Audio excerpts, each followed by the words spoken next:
आज का जो हमारा टॉपिक है वो है व्यतिकरण, इंटरफेरेंस। इंटरफेरेंस के टॉपिक में हम लोग आज 3 टॉपिक डिस्कस करेंगे। कला संबद्ध स्रोत यानी कि कोहेरेंट सोर्सेज,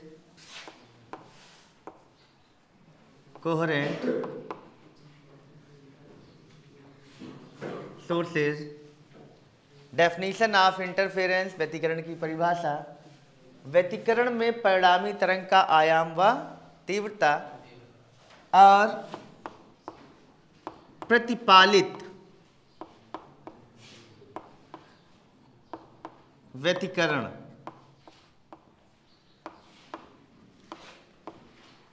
की शर्तें।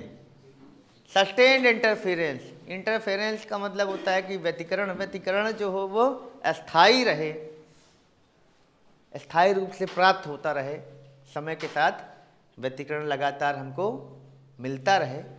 इस चीज़ को यहाँ पर हमें देखना है। ठीक, तो पहली चीज़ है हमारी कला संबद्ध स्रोत। जो प्रश्न आएगा ये 5 नंबर में प्रश्न कोई भी आता है व्यतिकरण का यूपी बोर्ड में, तो कला संबद्ध स्रोत किसे कहते हैं, इसके बाद परिणामी तरंग की तीव्रता के साथ पूछ लिया गया। ठीक, या व्यतिकरण की परिभाषा पूछ लिया गया, परिणामी तरंग की तीव्रता, मतलब इनमें से मिक्स कर दिया, या परिणामी तरंग के तीव्रता या आयाम निकालने कह दिया, ये कंबाइंड कर दिया गया। या कोई कला संबद्ध स्रोत किसे कहते हैं, इसके साथ एकांकिक डाल दिया।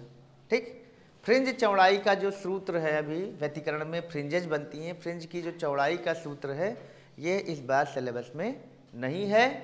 तो जब वो सिलेबस में सूत्र है, सूत्र का डेरिवेशन नहीं है, यानी कि सूत्र है तो सूत्र होने का मतलब क्या होता है, यानी कि उसका न्यूमेरिकल आएगा। ठीक, तो कला संबद्ध स्रोत किसे कहते हैं, पहला तुम्हारा हेडिंग डाल दो या प्रश्न लिख लो, कला संबद्ध स्रोत किसे कहते हैं। एकदम बोर्ड एग्जाम की तैयारी हो रही है, अनसाल्ड कोई भी ले लो, और हर अनसाल्ड में ये क्वेश्चन नंबर 6 से लेके 9 तक, जो कि तुम्हारा 5 नंबर के प्रश्न है, इनमें जाके ढूंढोगे मिल जाएगा। चलो, तो कला संबद्ध स्रोत क्या किसे कहते हैं, लिखो।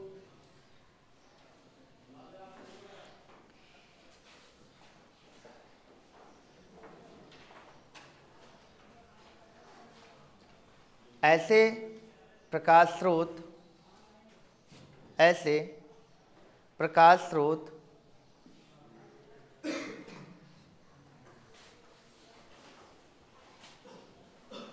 जिनसे निकलने वाली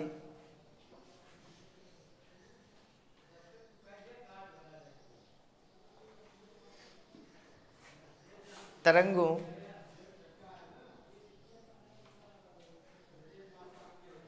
की आवृत्तियां समान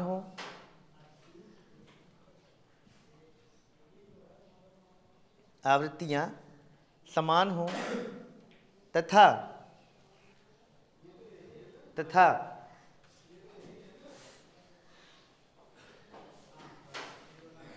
किसी बिंदु पर उन तरंगों के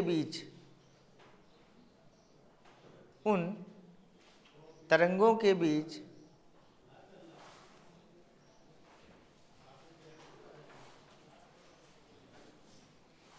कलांतर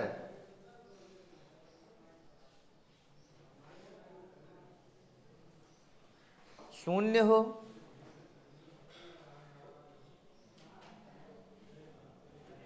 अथवा समय के साथ नियत हो,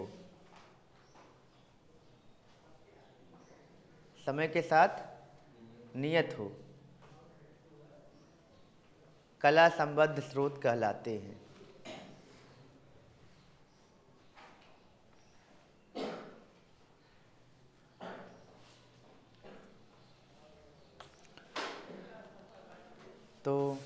लिख लिए, रिपीट कर दे रहे हैं। ऐसे प्रकाश स्रोत जिनसे निकलने वाली तरंगों की आवृत्तियां समान हों तथा किसी बिंदु पर उन तरंगों के बीच कलांतर शून्य हो अथवा समय के साथ नियत हो, कामा कर दो, कला संबद्ध स्रोत कहलाते हैं।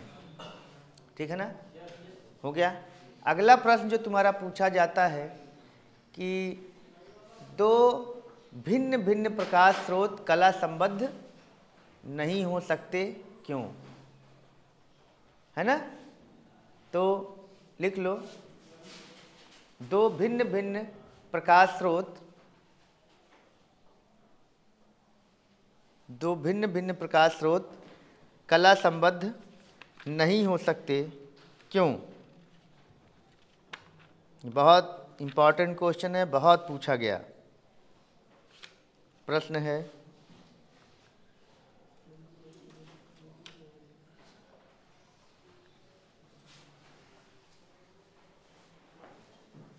तो देखो, दो भिन्न भिन्न प्रकाश स्रोत कभी कला संबद्ध नहीं हो सकते। जानते हो क्यों? या अगर उनकी आवृत्तियां बराबर भी होंगी तो एक ही बिंदु पर जो कलाएं हैं, यानी कि अगर एक श्रृंग है तो दूसरा गर्त है तो कला फिक्स है, लेकिन अगर एक श्रृंग है और दूसरा गर्त है, वो दूसरे की कला बदलने लगी लगातार, तो उनके बीच जो कलांतर है वो फिक्स नहीं रहेगा। ठीक है ना, मान लेते हैं एक की कला 10 डिग्री है, एक की कला 20 डिग्री है, तो इनके बीच का कलांतर कितना है? 10 डिग्री। समय के साथ मान लेते हैं ये 15 हो गया और ये क्या हो गया? 25। तो अभी भी कलांतर क्या है? फिक्स है। ध्यान देना, हम यहाँ कलांतर की बात कर रहे हैं। कलाएं बदलती रहती हैं लेकिन कलांतर नहीं बदलता, डिफरेंस बराबर रहेगा। तब हम कहेंगे क्या? प्रकाश स्रोत कला संबद्ध है। लेकिन कोई जो प्रकाश निकलता है वो किसी परमाणु के इलेक्ट्रॉनों के उच्च ऊर्जा स्तर से निम्न ऊर्जा स्तर में आने पर प्रकाश किरणें निकलती हैं। जब भी कोई कागज़ हम जलाते हैं, कोई भी चीज़, कहीं भी ऊष्मा अगर उत्पन्न हो रही है और प्रकाश के रूप में वो ऊष्मा निकल रही है, तो यहाँ पर उच्च ऊर्जा स्तर से कोई इलेक्ट्रॉन निम्न ऊर्जा स्तर में आता है, संक्रमण करता है, तो क्या होता है? प्रकाश के विकिरण निकला करते हैं।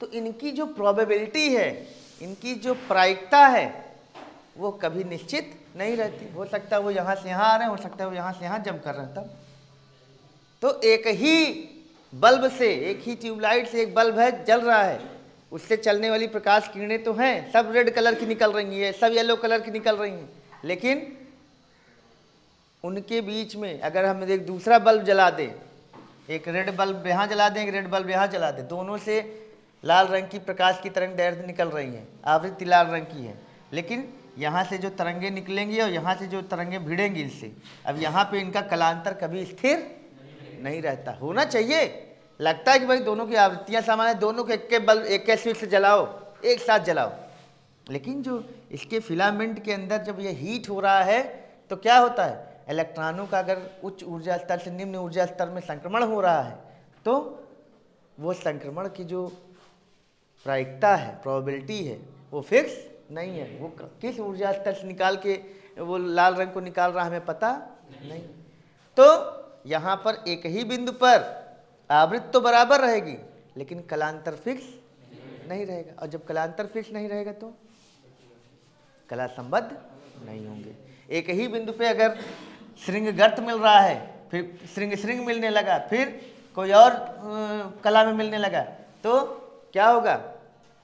एक ही बिंदु पर प्रकाश की तीव्रता लगातार कभी बढ़ रही, घट रही, बढ़ रही, घटती, लगातार कम ज़्यादा होती रहेगी, तो हमें व्यतिकरण कहाँ पता लगेगा? व्यतिकरण में क्या होता है? या तो प्रकाश की तीव्रता बहुत बढ़ जाए या तो घट के बहुत कम हो जाए या शून्य हो जाए, तभी तो हमें फ्रिंजेज मिलेंगी, ब्राइट डार्क फ्रिंजेज मिलेंगी। इसको क्या कहेंगे? व्यतिकरण। और अगर एक ही बिंदु पर प्रकाश की तीव्रता लगातार बढ़ती घटती रह रही है तो व्यतिकरण वो नहीं है। ठीक है, तो व्यतिकरण के लिए क्या होना चाहिए? तो व्यतिकरण की अगर कोई पूछे शर्त क्या है, तो पहली शर्त क्या होना चाहिए? कला संबद्ध स्रोत होते चाहिए, और बिना कला संबद्ध स्रोत के कभी भी व्यतिकरण हो नहीं सकता। तो व्यतिकरण की पहली शर्त कला संबद्ध स्रोत का होना। ठीक है ना? तो व्यतिकरण, अब हमने क्या प्रश्न लिखा है, अब प्रश्न का आंसर लिखना है, समझा दिए। दो भिन्न भिन्न प्रकाश स्रोत कला संबद्ध नहीं हो सकते, क्यों? आंसर लिखो।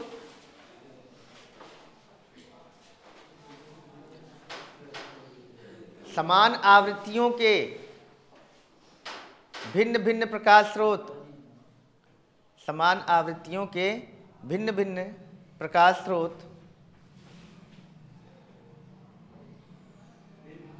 भिन्न भिन्न प्रकाश स्रोत कला संबद्ध नहीं हो सकते,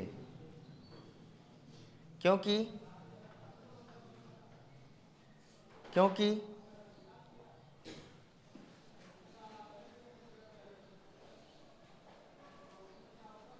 किसी बिंदु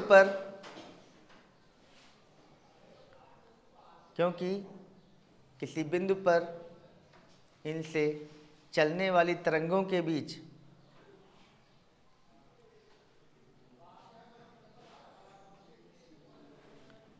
किसी बिंदु पर इनसे चलने वाली तरंगों के बीच कलांतर समय के साथ स्थिर नहीं रहता।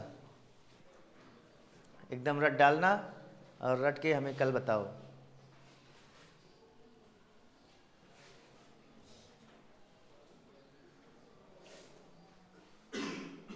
ठीक है, हो गया। अब हम लोग लिखेंगे व्यतिकरण की परिभाषा। व्यतिकरण क्या होता है? तो पिछले लेक्चर में हम लोगों ने देखा था कि व्यतिकरण किस तरह से होता है। यंग का द्विजिह्वी प्रयोग का हमने मॉडल बना दिया था, डायग्राम बना दिया था। ठीक, तो व्यतिकरण की परिभाषा लिखिए। व्यतिकरण की परिभाषा लिखिए। संपोषी व्यतिकरण किसे कहते हैं? विनाशी। संपोषी व विनाशी व्यतिकरण किसे कहते हैं? ये भी उसी में लिख लो। संपोषी व विनाशी व्यतिकरण किसे कहते हैं? ये बोर्ड के बहुत इंपॉर्टेंट प्रश्न हैं व्यतिकरण के, है ना। इनको केवल 2 लेक्चर तुम ढंग से देख लेना, तुम्हारा 5 नंबर क्लियर हो जाएगा 2 लेक्चर में। संपोषी व विनाशी व्यतिकरण की परिभाषा लिखिए।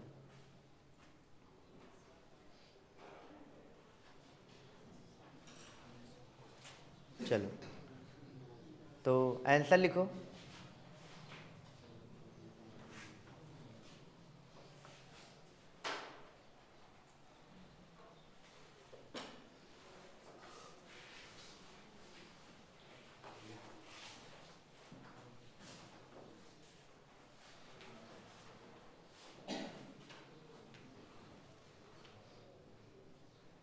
लिखो।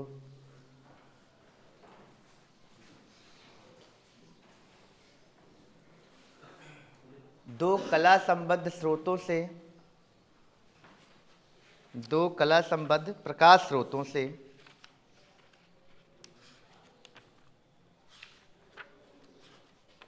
चलने वाली तरंगों के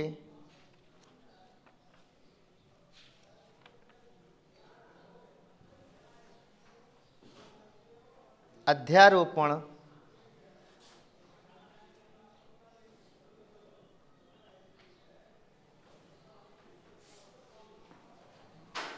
के फलस्वरूप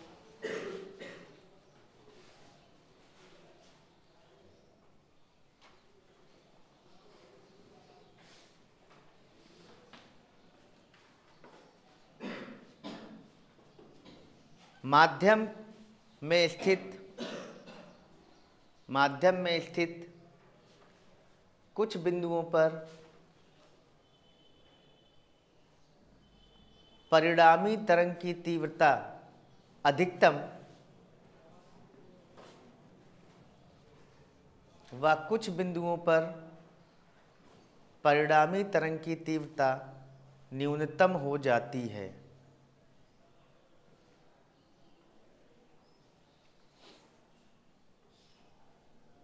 इस घटना को प्रकाश का व्यतिकरण कहते हैं।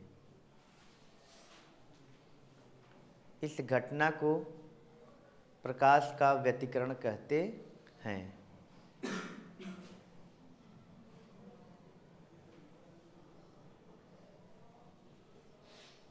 ठीक है,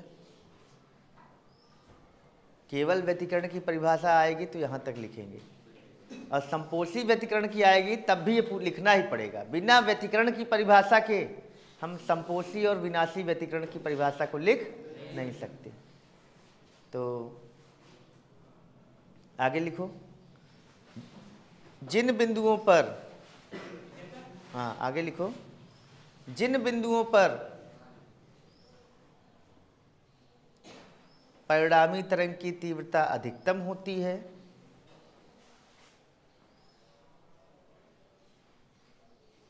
वहां संपोषी व्यतिकरण तथा जिन बिंदुओं पर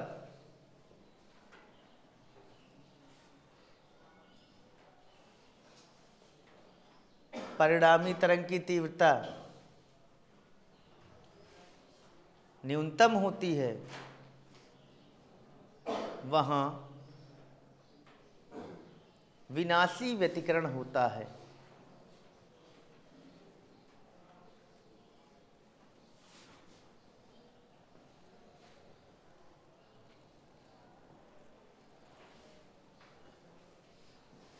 ठीक है,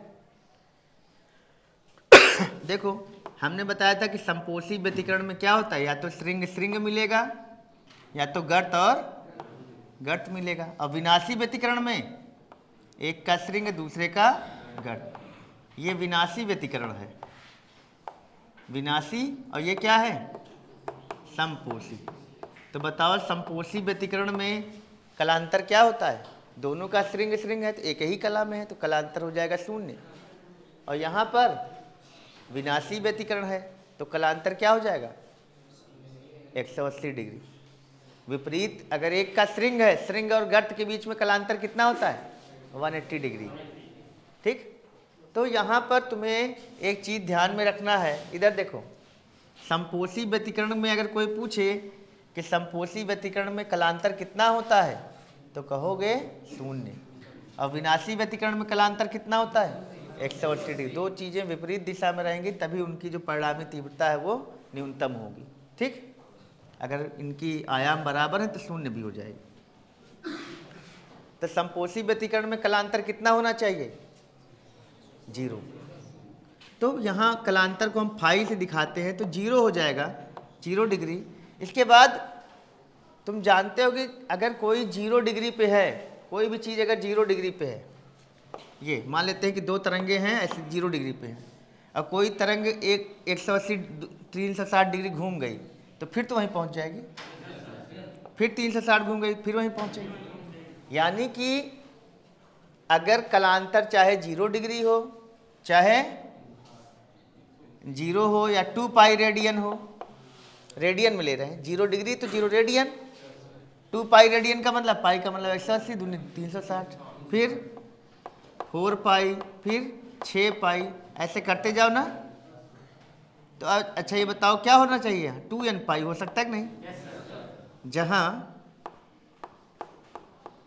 n बराबर 0 1 2 3 ऐसे लिख दो, 0 रखोगे तो ये मिल जाएगा, 1 रखोगे तो ये मिल जाएगा, 2 रखोगे तो ये मिल जाएगा, 3 रखोगे तो ये मिल जाएगा। ठीक है ना, ये होता है।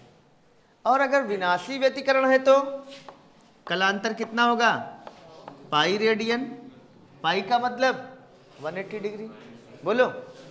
तो इसमें 2 पाई जोड़ोगे तो फिर तो वहीं आ जाएगा, तो इसमें 2 पाई जोड़ोगे 3 पाई हो जाएगा, फिर 5 पाई, फिर ऐसे करते करते क्या करोगे 2n माइनस 1 पाई, जहां यहाँ n का मान 1 से स्टार्ट करोगे तब ये मिलेगा, नहीं समझे? 2 1 कम 2 ऋण 1 1 1 पाई, 2 दूनी 4 ऋण 1 3 पाई, 2 तिहाई 6 में से 1 गए 5 पाई, बोलो। तो यही जो है संपोषी व्यतिकरण की शर्त है। अगर कोई क्वेश्चन पूछा जाएगा, क्वेश्चन आंसर तुम्हारे पास है, चेक कर लो, कहीं ना कहीं ये पूछा गया प्रश्न जरूर होगा कि समपोषी व्यतिकरण की शर्त लिखिए या विनाशी व्यतिकरण की शर्त लिखिए। ये 1 नंबर में क्वेश्चन आएगा, तो 5 नंबर वाले क्वेश्चन में तो इसको मत ढूंढो, इसको शुरुआत वाले क्वेश्चन में ढूंढो, 1 नंबर वाले में या ऑब्जेक्टिव प्रश्न में, ठीक है ना। तो समपोषी व्यतिकरण की शर्त क्या है? फाई बराबर सीधे 2n पाई लिख दो, फाई बराबर 2n पाई, चाहे ये पूरा इतना लिख दो, पूरा लिख पाओ तो पूरा लिख दो, और नहीं तो फाई बराबर 2n पाई, जहां अब भाई n की वैल्यू रखोगे तो सब मिलने ही लगेगा अपने आप, है ना। तो क्या लिखोगे? हेडिंग डालो समपोषी व्यतिकरण की शर्त लिखिए। ये सब कहीं तुम बना लो, लेकिन एग्जाम में क्या लिखोगे? समपोषी व्यतिकरण की शर्त लिखिए। तो ज्यादा मत लिखना, ज्यादा लिखने से नंबर नहीं मिलता, कंक्रीट एकदम लिखना पड़ता है। तो ये कहीं ऐसे टेबल बना लो, अब बाद में अब लिखना क्या एग्जाम में, ये किनारे लिखा रहेगा, ये तुम्हारी जानकारी अच्छी है। और समपोषी व्यतिकरण की शर्त क्या है? आंसर लिख देना फाई बराबर 2n पाई, जहां n 0 से स्टार्ट करोगे, 1 से, हाँ ठीक, बस इतना लिखे। फाई एग्जामिनर समझ जाएगा फाई क्या है, एग्जामिनर को पता है फाई क्या है, ठीक। तुम्हें ज़्यादा दिमाग लगाने की ज़रूरत नहीं है, तुम दिमाग लगा के, दिमाग ज़्यादा लगाओ, लिखो कंक्रीट। अगला क्या है? विनाशी व्यतिकरण की शर्त लिखिए। इसको तरंगदैर्घ्य के रूप में भी शर्त लिखा जाता है, लेकिन अभी बात बताएंगे।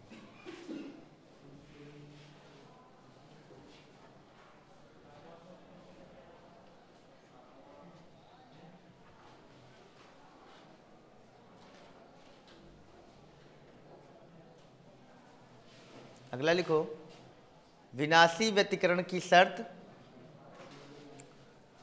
तो विनाशी व्यतिकरण की शर्त लिखिए। अगर ये प्रश्न आता है तो लिखोगे फाई बराबर, चाहे यहाँ लिख दो, कलांतर लिख दो अगर थोड़ा लिखना हो तो, बाकी कोई दिक्कत नहीं है। कलांतर फाई क्या होना चाहिए? 2n माइनस 1 पाई, जहाँ n कहाँ से स्टार्ट होगा? देखो कोई बच्चा इसको 2n प्लस 1 कर दिया, तो अगर 2n प्लस 1 किया तब भी ये विषम संख्या आएगी। यहाँ विषम संख्या लाना है तो यहाँ n 0 से स्टार्ट करना पड़ेगा, लेकिन तुम 2n प्लस 1 मत लिखो, अभी हम बाद में बताएंगे क्यों ऐसा हम कर रहे हैं, है ना। कर सकते हो, है ना, लेकिन कोई मतलब नहीं है। अभी हम जब एक डेरिवेशन करेंगे तो वहाँ ये चीज़ थोड़ा सा फंसाएगी। तो तुम लोग विषम संख्या लाने के लिए 2n माइनस 1 पाई करना, जहाँ n का क्या है 1 2 3 4, मतलब पाई 3 पाई 5 पाई 7 पाई 9 पाई 11 पाई 13 पाई ऐसे आएगा, ठीक। तो दो भिन्न भिन्न प्रकाश स्रोत कभी कला संबद्ध नहीं हो सकते। तो कैसे कला संबद्ध स्रोत हम पैदा करेंगे, ये एक इम्पॉर्टेंट क्वेश्चन है, ठीक है ना। तो दो कला संबद्ध स्रोत किस प्रकार उत्पन्न किए जा सकते हैं, है ना, ये भी प्रश्न आया हुआ है ना। आंसर सभी लोग को पर डे लाना है और ये प्रश्न ढूंढने हैं, ठीक है ना। तो दो कला संबद्ध स्रोतों को किस प्रकार उत्पन्न किया जा सकता है, ये तुम्हारा अगला प्रश्न है। तो दो भिन्न भिन्न स्रोत जो होते हैं वो कला संबद्ध नहीं हो सकते, पीछे के क्वेश्चन में हमने लिखाया। अब तो कला संबद्ध स्रोत कभी पैदा ही नहीं हो सकते, क्योंकि दो अलग अलग हम लाइट जिनकी तरंगदैर्घ्य भी बराबर है, जिनकी आवृत्ति भी बराबर है, हर चीज में आइडेंटिकल हैं, एक ही टाइम पे उन बल्ब को स्विच ऑन किया जा रहा है, लेकिन वो कला संबद्ध नहीं होते। क्यों? क्योंकि उनके बीच में जो कलांतर है किसी बिंदु पर, उनसे निकलने वाली तरंगों के बीच का कलांतर समय के साथ कभी स्थिर नहीं रह पाता। तो अब हम क्या करेंगे, कला संबद्ध स्रोत को निकालने के लिए, बनाने के लिए थॉमस यंग ने 1800 में जो प्रयोग किया, उसमें क्या किया, उन्होंने एक प्रकाश स्रोत से दो प्रकाश स्रोत उत्पन्न कर दिया, ध्यान देना। और लगाया कौन सा प्रिंसिपल? हाइगेंस का प्रिंसिपल। उन्होंने कहा कि कोई भी दो झिर्री अगर हमने काट दी किसी कार्डबोर्ड में, गत्ते के टुकड़े में, लकड़ी के टुकड़े में, दो बहुत पतली झिर्री काट दी, बहुत पतली, जितना मिनिमम बिंदु हो सकता है, ये इसको बोलते हैं स्लिट, और उनसे बराबर दूरी पर हमने क्या रख दिया, यानी कि इसकी लंबार्धक रेखा जो रहेगी, इस पर कोई भी बिंदु पर अगर प्रकाश स्रोत रख दोगे तो वो इन दोनों से बराबर दूरी पर रहेगा। तो उन्होंने कहा कि अगर यहाँ पर हम एक लेजर लाइट डालते हैं तो लेजर लाइट यहाँ भी उतनी ही टाइम पे पहुँचेगी, यहाँ भी। तो यहाँ अगर श्रृंग पहुँच रहा है तो यहाँ भी श्रृंग पहुँचेगा, यहाँ गर्त पहुँच रहा है तो यहाँ गर्त पहुँच रहा है, यानी कि यहाँ तक दोनों तरंगों के बीच का कलांतर क्या होगा? कलांतर शून्य होगा। कलांतर की बात कर रहे हैं, कला बराबर होगी। यहाँ श्रृंग तो यहाँ श्रृंग, यहाँ कला 10 डिग्री तो यहाँ भी 10 डिग्री, यहाँ 20 डिग्री तो यहाँ 20 डिग्री, कलांतर शून्य होगा। और यहाँ से जब तरंगे निकलेंगी तो किस रूप में? यहाँ से नए तरंगाग्र का निर्माण होगा ना, ये ना, बोलो। तो दूसरी तरंगे यहाँ से निकलेंगी ऐसे, ये यहाँ पे तरंगाग्र बनेगा ये, और फिर ऐसे। तो तुम देख रहे हो कि यहाँ पे देखो श्रृंग श्रृंग मिल रहा है ना, तो लगातार यहाँ श्रृंग श्रृंग मिलेगा ना। अगर यहाँ पर मान लेते हैं कि कला बदल नहीं रही है, यहाँ पर कलांतर कितना है? 0 डिग्री। खूब ध्यान समझना। मान लेते हैं यहाँ कलांतर कितना है? 0 डिग्री। मान लेते हैं यहाँ कलांतर है क्या कहते हैं 50 डिग्री, यहाँ पे भी 50 डिग्री कला है, तो कलांतर क्या है? यहाँ शून्य। फिर यहाँ से नई तरंगें निकली, यहाँ कलांतर क्या है? शून्य। यहाँ कलांतर शून्य है ना, क्योंकि ये भी श्रृंग है, ये भी श्रृंग है, कलांतर क्या है? शून्य है। तो शून्य है का मतलब है, मान लेते हैं कि यहाँ पे जो कला है वो 20 डिग्री है और यहाँ भी इसकी कला क्या है? 20 डिग्री। तो कलांतर कितना है? शून्य। श्रृंग श्रृंग है। मान लेते हैं कि यहाँ जो इलेक्ट्रॉनों का एक कोष से दूसरे कोष में स्थानांतरण हो रहा है, वहाँ चेंज हो सकता है। किसी प्रकाश स्रोत में तो अलग अलग हो ही सकता है ना। जब दो अलग अलग थे तो इसमें अलग संक्रमण हो सकता है, इसमें अलग, तो कलाएं बदलेंगी। तो क्या इसमें अकेले में नहीं होगा? यहाँ अकेले में संक्रमण बदल सकता है ना। मान लेते हैं संक्रमण इलेक्ट्रॉनों का ऐसा हुआ कि यहाँ कला जो हो गई वो 60 डिग्री आ गई, तो चूंकि उसी से ये भी तो चल रहा है, तो जो तरंगे यहाँ 60 डिग्री पहुँचेंगी वही तो यहाँ भी 60 डिग्री पहुँचेंगी। तो बताओ अभी क्या हुआ कलांतर? अभी भी 0 होगा। अब यहाँ 10 डिग्री बढ़ गया तो यहाँ भी 10 डिग्री बढ़ जाएगा, तो क्या हो जाएगा? 30 डिग्री, ये 30। तो अभी भी तो कलांतर शून्य है। हो सकता है वहाँ श्रृंग ना बने, श्रृंग श्रृंग ना बने, लेकिन जो भी बनेगा उनके बीच का कलांतर क्या होगा? तो यहाँ कला बदल सकती है। अकेले प्रकाश स्रोत से अगर तुमने 2 स्रोत डेवलप कर दिए तो क्या हो जाएगा? कलाएं भले बदले, लेकिन कलांतर, अब इस बिंदु पर कलांतर पहले भी 0 था, यहां से कुछ कला बदली, लेकिन इनके बीच में कलांतर नहीं बदला। तो हमने अभी क्या कहा है कला संबद्ध स्रोतों का? अब बताओ, एक ही प्रकाश स्रोत से चल रहा है तो जो आवृत्ति यहां पे रहेगी तरंग की वही यहां रहेगी ना। किसी बिंदु पर कला भले बदले, लेकिन कलांतर समय के साथ हमेशा स्थिर रहेगा, क्योंकि जो परिवर्तन होगा वो वही, वो इसमें भी होगा, वो इसमें भी होगा। तो किसी भी बिंदु पर मिलने वाली तरंगों के बीच में अगर कलांतर समय के साथ न बदले, यानी समय के साथ स्थिर रहे, या कलांतर क्या हो? शून्य हो, तो ऐसे प्रकाश स्रोतों को क्या कहा जाता है? कला संबद्ध स्रोत। तो एक प्रोजेक्ट तुमको ये भी बनाना है, ठीक है ना। कार्डबोर्ड लेना है, यहाँ से एक लेजर लाइट डालना है, और यहाँ पर एक बड़ा से गत्ते, एक बॉक्स बनाना है। उस बॉक्स में 2 स्लिट बनानी है। 2 स्लिट बनाओगे, बहुत महीन झिर्री बना देना, और यहाँ से लेजर लाइट डालना। लेजर लाइट डालोगे तो तुम्हें यहाँ पे जो कार्डबोर्ड का ये इस तरह का पर्दा रहेगा, जब डार्क रूम में करोगे तो इस पर्दे पर जो लाइट पड़ेगी, ठीक है ना, पर्दा अगर ये पूरा वाइट रखोगे, ऐसे वाइट रखोगे, ठीक, तो जब यहाँ से लाइट पड़ेगी तो यहाँ पर फ्रिंजेज ऐसे बनेंगे, ऐसे ऐसे ऐसे, ठीक। एक ब्राइट डार्क, तो व्यतिकरण यहाँ दिखाई पड़ेगा। ये प्रश्न तुमको करना है, ठीक है। तो 2 भिन्न भिन्न प्रकाश स्रोत कभी कला संबद्ध नहीं हो सकते, लेकिन अगर अकेले प्रकाश स्रोत से हमने 2 प्रकाश स्रोतों को जनरेट किए, अब ये तुम्हें अजीब सा लगता होगा कि एक यहाँ से लाइट है वो 2 तरह की लाइट में बदल जाती है, तो यहाँ जब व्यतिकरण हो रहा है, यहाँ पे पट्टियाँ मिलने लग रही हैं, वो बताएंगे कि हाँ मिल रहा है, क्योंकि हवा में ये प्रकाश किरणें तो दिखाई नहीं पड़ती ना।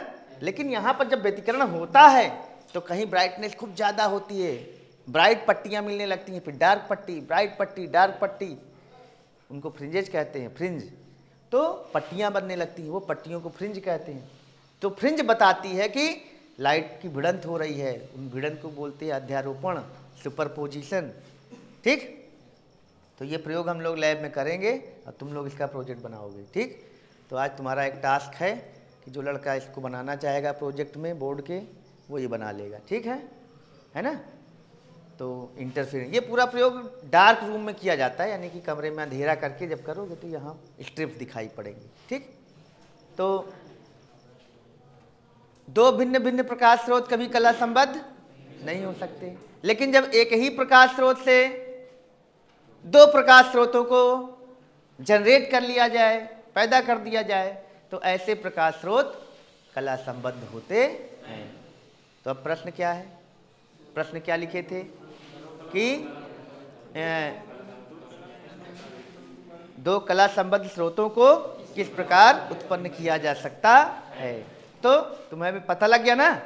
देखो, समझना खूब बड़ा है, लिखना छोटा है, लिखना एकदम सॉलिड। क्या कि जब एक ही प्रकाश स्रोत से दो प्रकाश स्रोतों को उत्पन्न कर दिया जाता है तो ऐसे प्रकाश स्रोत कला संबद्ध स्रोत होते हैं। लिख लो, जब एक ही प्रकाश स्रोत से दो प्रकाश स्रोतों को उत्पन्न कर दिया जाता है तो इस प्रकार के प्रकाश स्रोत कला संबद्ध होते हैं।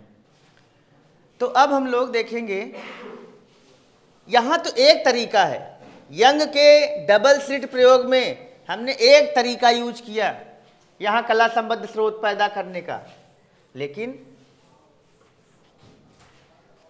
एक स्रोत से दो स्रोत पैदा कर दिया। अभी एक और चीज तुम्हें बता रहे हैं। अच्छा, पहले एक प्रश्न लिख लो कि यंग के द्विझिर्री प्रयोग में, यंग के द्विझिर्री प्रयोग में फ्रिंजों का आकार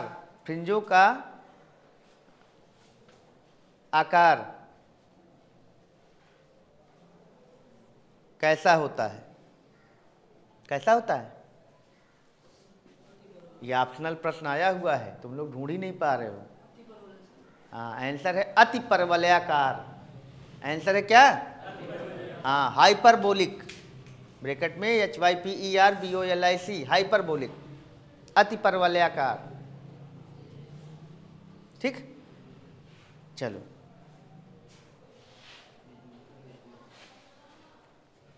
अगला प्रश्न लिखो। ये सारे प्रश्न तुम्हें मिलेंगे, व्यतिकरण का एक दैनिक जीवन में उदाहरण हम दिखा रहे हैं। ठीक है ना।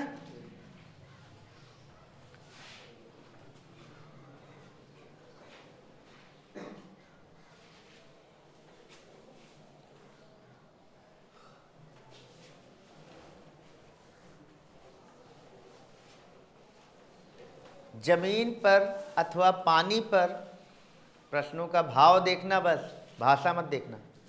पानी पर अथवा जमीन पर गिरी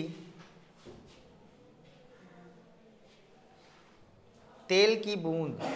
अब यहाँ तेल वो कैसा भी तेल हो सकता है, जनरली ये लुब्रिकेंट ऑयल की बात हम कर रहे हैं, जैसे पेट्रोल हुआ, डीजल हुआ, है ना। कोई सामान्य तेल भी हो सकता है जो जिसकी सतह उस पर बन जाए। ठीक, तो यहाँ तेल को तेल है मान के चलना। ठीक, और ये तुम बताना कि तुमने देखा है कि नहीं कभी। क्या लिखे?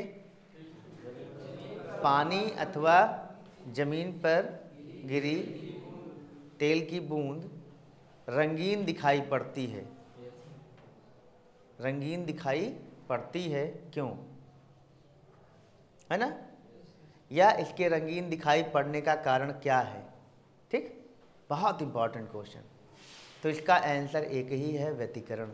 क्या है आंसर? क्या लिखोगे? दिखाई पड़ती है, क्यों? आंसर लिखो, व्यतिकरण के कारण।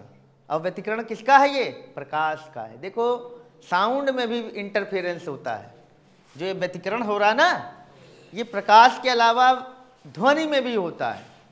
किस में होता है? ध्वनि में। अगर कभी तुम किसी बड़े सिनेमा हॉल या पीवीआर में गए होगे तो उनकी जो दीवारें होती हैं वैसे इस तरह की दीवारें नहीं होती, कभी ध्यान दिए होगे। उनकी दीवारों में इस तरह के ऐसे ये इस तरह के बबल्स वाले पब्स लगे होते हैं। उनकी जो दीवारें होती हैं वो एकास्टिक होती हैं। दीवारें वो क्या करती हैं? वो साउंड को एब्जॉर्ब कर लेती हैं। रिवर्बरेशन नहीं होता, आवाज़ गूंजती नहीं है। क्यों?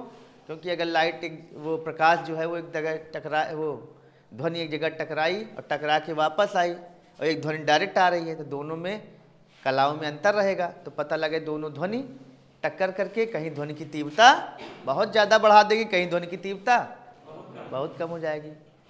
तो जहाँ वो साउंड प्रूफ सिस्टम नहीं लगाया जाता, वहाँ क्या होता है? ध्वनि का व्यतिकरण होने लगता है। तो पता लगा कि कई जगह उसमें साउंड बॉक्सेज लगे रहते हैं, तो पता लगा कि किसी आदमी को किसी जगह पर किसी बिंदु पर संपोषी व्यतिकरण हो रहा है, तो पता लगा उसका कान का पर्दे फटने लगेगा। अब कुछ लोग कहेंगे कि सुनाते ना ना, आवाज़ बढ़ाओ आवाज़ बढ़ाओ। तो ये क्यों होता है? ये उस ध्वनि का व्यतिकरण होता है। तो यहाँ हम लोग प्रकाश के व्यतिकरण के बारे में पढ़ रहे हैं, लेकिन व्यतिकरण की घटना प्रकाश और ध्वनि दोनों में होती है। ये मत कहना कि केवल प्रकाश में होती है, ध्वनि में भी होती है। ठीक है, तो अब देखो हम जो अपने प्रश्न पे थे कि वो कैसे वो क्या कहते हैं रंगीन दिखाई पड़ती है। आंसर तो लिख लिए व्यतिकरण के कारण, लेकिन वहाँ पर भी दो कला संबद्ध स्रोत पैदा हुए होंगे। मान लेते हैं ये हमारा क्या है? ग्राउंड है, और ये क्या है? हमारी लेयर है ये। ठीक, तो ये बहुत पतली होती है लेयर, माइक्रोन के लेवल की, लेकिन तुम जानते हो कि माइक्रोन से भी छोटी प्रकाश की तरंग दैर्ध्य होती है। प्रकाश की तरंग दैर्ध्य जो होती है वो क्या होती है? 400 नैनोमीटर से लेके 700 नैनोमीटर तक होती है। ठीक, यानी कि 4000 एंगस्ट्रॉम से लेकर 7000, हाँ कहीं कहीं 8000 तक भी लेते हैं, कोई दिक्कत नहीं है। एनसीईआरटी की वैल्यू हम लिख रहे हैं, तो 4000 से 8000 भी कहीं लिखा होगा तो गलत मत मानना। ये होती है, तो ये तो भाई उससे भी कम है। और ये मान लेते हैं माइक्रोन में है, तो वो एंगस्ट्रॉम में है। ठीक है, तो ये हमारी लेयर है। अच्छा, यहाँ पे हम ऑयल की फिल्म भी बोल सकते हैं और सोप फिल्म भी कह सकते हैं। अगर कोई कहे साबुन की एक झिल्ली, साबुन की एक परत है ना, साबुन में वो भी जो डिटर्जेंट पाउडर होता है ना, अगर उसकी झिल्ली अगर तुम बने हो तो रंगीन दिखाई पड़ने लगती ना, उसमें कलर लगता है कि जैसे तैर रहे हैं, लाल हरा नीला पीला, ऐसे सातों रंग उसमें तैरते हुए अपीयर होते हैं। या कोई सोप बबल तुम बना लो, साबुन का बुलबुला, तो वो रंगीन दिखता है, उसमें रंग तैरते हुए, तो रंग रहता नहीं है लेकिन रंग उसमें दिखता है। तो ऐसा क्यों होता है? तो देखो ये साबुन की झिल्ली है, इसकी लेयर है, ये लेयर बहुत पतली होती है, हमने बड़ा करके दिखाया है। यहाँ से लाइट रे आई, ये कौन सा माध्यम है? ये विरल है, ये थोड़ा सघन होता है। तो ये क्या हुई? ऐसे मुड़ गई। मज़ेदार चीज़ देखना, तो ये यहाँ से टकरा के परावर्तित होगी ऐसे। ठीक, और उसके बाद ये ऐसे निकल आएगी। अब ध्यान देना, और ये जो लाइट रे आ रही है यहाँ पे, इसका कुछ भाग यहाँ से भी परावर्तित हो जाता है। अब मज़ेदार चीज़ देखना, कोई भी लाइट रे पूरी तरह से परावर्तन तो हो ही नहीं सकता। पूरी तरह से परावर्तन केवल एक जगह होता है, पूर्ण आंतरिक परावर्तन में, टोटल इंटरनल रिफ्लेक्शन में पढ़ चुके हो, है ना। जब कोई प्रकाश किरण सघन माध्यम से विरल माध्यम में क्रांतिक कोण से अधिक के कोण पर आपतित होती है, तो वह सघन माध्यम में परावर्तित हो जाती है। इस घटना को पूर्ण आंतरिक परावर्तन कहते हैं। वही एक ऐसी जगह है जहाँ प्रकाश की कोई भी तीव्रता, कोई भी पार्ट, कोई भी परसेंट अपवर्तित नहीं होता, सारा का सारा परावर्तित हो जाता है। लेकिन यहाँ दोनों चीज़ हो रहा है, क्योंकि ये लेयर है, ये ट्रांसपेरेंट है, तो कुछ भाग यहाँ से परावर्तित हुआ, कुछ भाग अपवर्तित हुआ और यहाँ से चला गया। अब बताओ यहाँ पर ये वाली जो प्रकाश की किरण है ये ज़्यादा मार्ग तय की ना, और ये वाली यहीं से परावर्तित हो गई। तो जब यहाँ से यहाँ तो कितना मार्ग ये ज़्यादा तय की, ध्यान देना, ये यहाँ से गई, ये O है, ये A है, ये B है, ये मान लेते हैं ये C है, तो कितना मार्ग ज़्यादा तय की वाली, तो OA प्लस AB में से OC घटा दो, इतना मार्ग ज़्यादा तय की नहीं है, इसको बोलते हैं पथांतर। क्या है ये भाई? ये जब यहाँ पे आई तो यहाँ पे देखो, यहाँ पे इसको क्या मिला, ये क्या कहते हैं समतल तरंगाग्र, फिर यहाँ बना। तो अब बताओ यहाँ किरण कैठ आ रही थी, एक, और यहाँ कैठ बन गई दो, एक किरण से दो किरण नहीं बन गई। तो यहाँ पे अगर तुम आँख ऐसे तुम यहाँ पे इसको देख रहे हो तो ऐसा लग रहा है कि एक प्रकाश किरण यहाँ से आ रही है, एक प्रकाश किरण यहाँ से आ रही, तो ऐसा नहीं लग रहा कि दो प्रकाश स्रोत बन गए। यहाँ प्रकाश स्रोत एक है, लेकिन आँख जो है हमारी वो किरण की सीध में देखती है, तो उसको ऐसा लगेगा कि एक प्रकाश स्रोत यहाँ, एक प्रकाश स्रोत यहाँ, लेकिन बना किससे? एक ही से। जो यहाँ परिवर्तन होगा वो दोनों में उतना उतना परिवर्तन जुड़ जाएगा, तो फिर कलांतर क्या होगा? शून्य होगा? नहीं, स्थिर होगा। किसी भी बिंदु पर जो कलांतर होगा वो क्या होगा? स्थिर होगा, है ना। अब चूंकि ये श्वेत प्रकाश होती है, कौन सा प्रकाश? श्वेत। तो श्वेत प्रकाश से यहाँ जब किरणें आई तो हम आँख की पोजीशन हमारी कभी स्थिर नहीं रहती, हमारी आँख की पोजीशन हल्की हम चेंज कर रहे हैं, तो क्या होगा? कहीं कलांतर कुछ है, कहीं कलांतर कुछ है। भाई कलांतर अलग अलग बिंदुओं पे अलग अलग है, लेकिन जो है वो स्थिर है। ऐसा नहीं कि सारे सब बिंदुओं पर कलांतर बराबर है, नहीं, कहीं कलांतर कुछ है, कहीं कलांतर कुछ है, कहीं कलांतर कुछ है।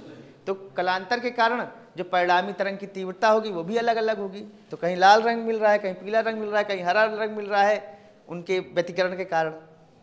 तो हम आँख की पोजीशन को चेंज कर रहे हैं, तो कभी किसी बिंदु पे हमारी आँख चली जा रही, कभी किसी बिंदु पे, तो वो कलर क्या होगा? तैरते हुए दिखाई पड़ रहा है। हम एकदम फिक्स थोड़ी हैं कि एक पोल की तरह हम खड़े हो जाते हैं और देखते हैं ना, बोलो। तो इस तरह से यह भी क्या है? एक प्रकाश स्रोत से दो प्रकाश स्रोत उत्पन्न कर दिया जाता है, ठीक। और भी कई चीज़ें हैं जहाँ पर हम क्या करते हैं।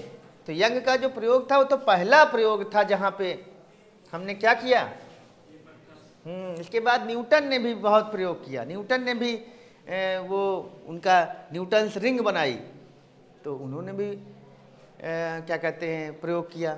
एक प्रिज्म होता है जिसको फ्रेनेल प्रिज्म कहते हैं, ये ऐसे, ये इसका ये कोण होता है आधा डिग्री, ये आधा डिग्री, तो ये कोण होता है 179 डिग्री, इसको फ्रेनेल प्रिज्म बोलते हैं। तो यहाँ पे जब लाइट ऐसे जाती है तो यहाँ से दो पार्ट बढ़ जाती है ऐसे, तो वो भी दो तरह के प्रकाश स्रोत का बिहेव करती है। तो इस तरह से फ्रेनेल प्रिज्म और पतली झिल्ली द्वारा प्रकाश का परावर्तन और न्यूटन की रिंग, ये सब कई ऐसे स्रोत हैं जहाँ पर एक प्रकाश स्रोत से हमने क्या किया, दो प्रकाश स्रोत को उत्पन्न किया और वहाँ पर व्यतिकरण की घटना हो रही है, ठीक। तो ये हो गया। तो पानी पर तैरती तेल की बूंद या साबुन का क्या कहते हैं लेयर रंगीन दिखाई पड़ते हैं, क्यों? व्यतिकरण के कारण। ये ऐसी प्रकाशिक घटनाएं हैं जो हमें देखने को मिलती हैं। लेकिन कोई कहे इंद्रधनुष रंगीन दिखाई पड़ता है, क्यों? तो वह व्यतिकरण नहीं है, वह व्यतिकरण नहीं है। वहाँ पर क्या होता है? वहाँ पर होता है वर्ण विक्षेपण। क्या होता है? तो इंद्रधनुष बनने का कारण वर्ण विक्षेपण, मुख्य कारण वर्ण विक्षेपण है। लेकिन वहाँ पे और भी घटनाएं होती हैं, पूर्ण आंतरिक परावर्तन भी होता है वहाँ, है ना। तो इंद्रधनुष बनने का कारण क्या है? वर्ण विक्षेपण प्लस पूर्ण आंतरिक परावर्तन, दोनों होता है, दोनों का कंबाइंड इफेक्ट है वो। अपवर्तन भी होता है, अपवर्तन, पूर्ण आंतरिक परावर्तन और वर्ण विक्षेपण, ये तीनों मिलकर इंद्रधनुष रेनबो का फॉर्मेशन करते हैं, ठीक है। तो लिख लो इंद्रधनुष बनने का कारण क्या है। ये सारी चीज़ IS PCS में आती हैं, जनरल साइंस में भी, ठीक। लोग गलत करके चले आते हैं।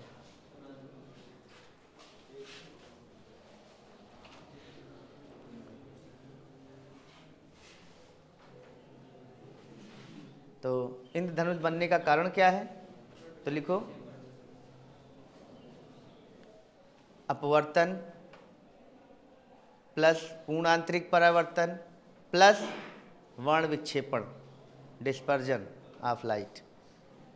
अपवर्तन प्लस पूर्ण आंतरिक परावर्तन प्लस वर्ण विक्षेपण। लेकिन अगर मान लो ये ऑप्शन में दिया गया हो, अपवर्तन एक में दिया गया हो, एक में पूर्ण आंतरिक परावर्तन, एक में वर्ण विक्षेपण, और इनमें से कोई नहीं, तो इसमें वर्ण विक्षेपण लगाना। अगर कहता तीनों, तो तीनों वाला ऑप्शन सही होगा ना। लेकिन अगर तीनों वाला ऑप्शन नहीं है तो वर्ण विक्षेपण ही मुख्य कारण क्या है? वर्ण विक्षेपण। लाइट की जो स्प्लिटिंग हो जाती है, लाइट अपने रंगों में विभक्त हो जाता है, ये क्या है? वर्ण विक्षेपण। ठीक है।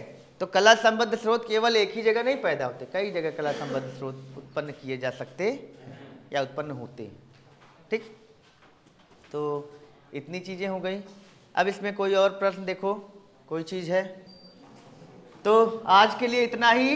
ये 2 टॉपिक हम लोग अगले लेक्चर में डिस्कस कर लेंगे, ठीक है ना? क्या क्या?